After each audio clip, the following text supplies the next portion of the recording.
Today we're going to teach you how to look at past race results in BetTurtle. So from the home screen, we go to the races menu and click today's cards. When here, click the set racing date button, click the little calendar, and what we're going to do is go back to last week and save. And here we have the races from last week. Click the 4:10 at Haydock. And here you'll see the results, including the positions for this race from last Saturday.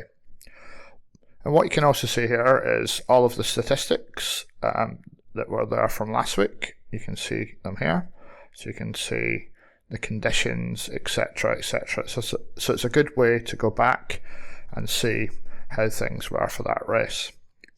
If you don't want to see the results, because sometimes you might want to solve the puzzle of the race and have a practice, then what you can do is you can go to your profile, scroll down, and find the card results, deselect it to disable card results, click Save Changes, go back to the race,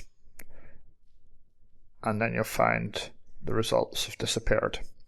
And this way you can look at things like the stats to see if you can find the winner by looking at the various bits of information within BetTurtle.